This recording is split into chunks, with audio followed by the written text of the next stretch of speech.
इस नए विश्लेषण में स्वागत है। आज हम बात करने वाले हैं एक ऐसी भयंकर तबाही की जिसने रातों रात सब कुछ बदल कर रख दिया और उसके तुरंत बाद शुरू किए गए एक बेहद तेज सीमा पार बचाव अभियान की। हाल ही में श्रीलंका को एक भयानक तूफान का सामना करना पड़ा।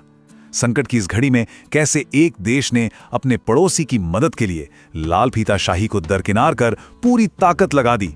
आइए इन मूल दस्तावेजों और आंकड़ों के जरिए गहराई से समझते हैं। तो शुरुआत करते हैं इस पूरी घटना की जड़ से, यानी चक्रवात डिटवा के कारण हुई भारी तबाही से। चक्रवात डिटवा कोई मामूली तूफान नहीं था, बल्कि ये एक बेहद विनाशकारी ताकत थी। तत्काल उठाए जाने वाले कदमों और उनकी अहमियत को समझने के लिए इस तूफान की गंभीरता का अंदाजा लगाना बहुत जरूरी है। जब प्रकृति इस तरह से अपना कहर बरपाती है तो समय ही सबसे बड़ा दुश्मन बन जाता है। इस तूफान ने श्रीलंका के कई हिस्सों में दस्तक दी और अपने पीछे तबाही का एक ऐसा खौफनाक मंजर छोड़ दिया जिसने हजारों लोगों को अचानक बेघर कर दिया। अगर नुकसान को करीब से देखा जाए तो ये सिर्फ खराब मौसम की बात नहीं थी, ये एक पूर्ण मानवीय संकट था। भारी बारिश, भयंकर बाढ़, पूरी तरह से जमींदोज हो चुके घर और कटी हुई सड़कें, बिजली और संचार नेटवर्क बिल्कुल ठप पड़ चुके थे, जिसका सीधा सा मतलब था कि मदद मांगना भी लगभग असंभव हो गया था।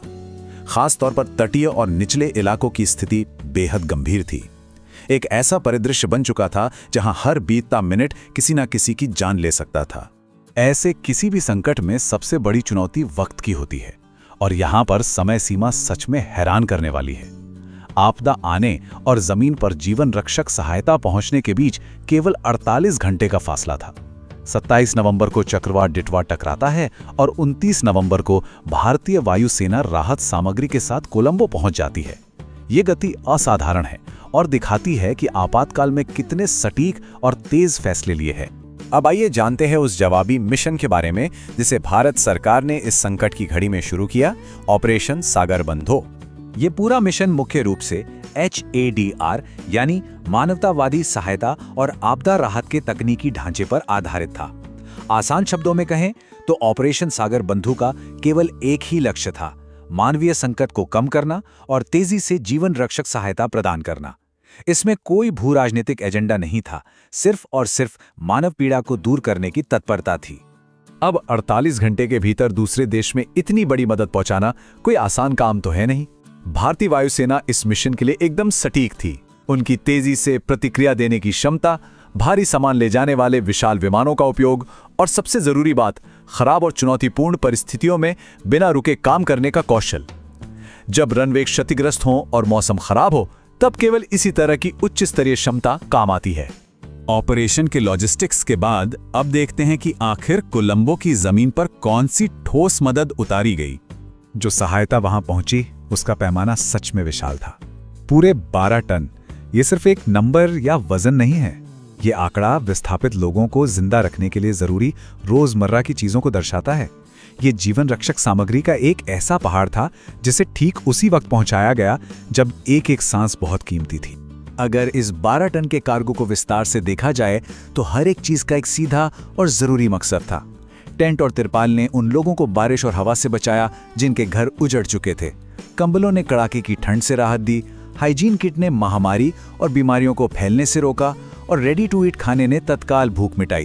ये सब दिखाता है कि कैसे अमूर्त कूटनीति को एक जीवन रक्षक वास्तविकता में बदल दिया गया। ये मदद भेजते वक्त एक बेहद सोचे समझे तरीके से काम किया गया, जिसके 4 मुख्य चरण थे। पहला, प्रभावित लोगों तक पहुंचना। दूसरा, तुरंत खाना और आश्रय देना। तीसरा, स्वास्थ्य और साफ सफाई सुनिश्चित करना। और चौथा, इस पूरे मानवीय संकट के असर को कम करना।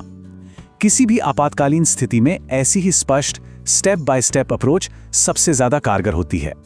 अब इस पूरी घटना को एक बड़े नजरिए से देखते हैं और समझते हैं भारत की पड़ोसी पहले नीति को। ऑपरेशन सागर बंधु कोई अचानक की गई कोशिश नहीं थी, बल्कि यह इसी नेबरहुड फर्स्ट नीति का एक अहम हिस्सा है। इसका सीधा सा मतलब है, चाहे प्राकृतिक आपदा हो, स्वास्थ्य संकट हो या फिर आर्थिक परेशानी, एक जिम्मेदार देश होने के नाते भारत हमेशा अपने पड़ोसियों के लिए मदद को आगे आता है।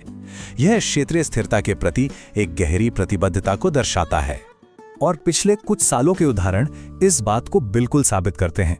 चाहे नेपाल में आया विनाशकारी भूकंप हो, मालदीव का जल संकट हो, तुर्की में भूकंप राहत हो, कोविड वैक्सीन का वितरण हो या फिर श्रीलंका का खुद का आर्थिक संकट, ये इतिहास गवाह है कि अंतर्राष्ट्रीय संकटों के दौरान हमेशा एक विश्वसनीय पड़ोसी के रूप में खड़े रहना कितना जरूरी है। इन सभी बातों को एक साथ जोड़कर देखते हैं और समझते हैं कि ऐसे अभियानों का दीर्घकालिक असर क्या होता है। असल में यहाँ दो चीजें एक साथ काम कर रही हैं।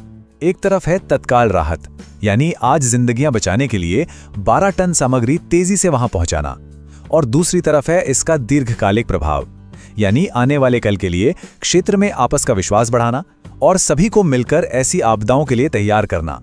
तत्काल लक्ष्य हमेशा जीवन बचाना होता है, लेकिन इसका स्थायी असर एक मजबूत, अधिक एकजुट दक्षिण एशिया बनाने में मदद करता है। जैसे जैसे प्राकृतिक आपदाएं लगातार बढ़ रही हैं और तीव्र होती जा रही हैं, एक बहुत ही महत्वपूर्ण सवाल सामने आता है। आखिर सामूहिक आपदा तैयारी और ये आपदा कूटनीति दक्षिण एशिया के अंदर भविष्य के भरोसे और लचीलेपन को कैसे आकार देगी? क्षेत्रीय एकजुटता कैसे एक बड़ी त्रासदी को स्थायी सहयोग में बदल सकती है? ये सच में एक सोचने वाली बात है। आज के इस विश्लेषण में बस इतना ही।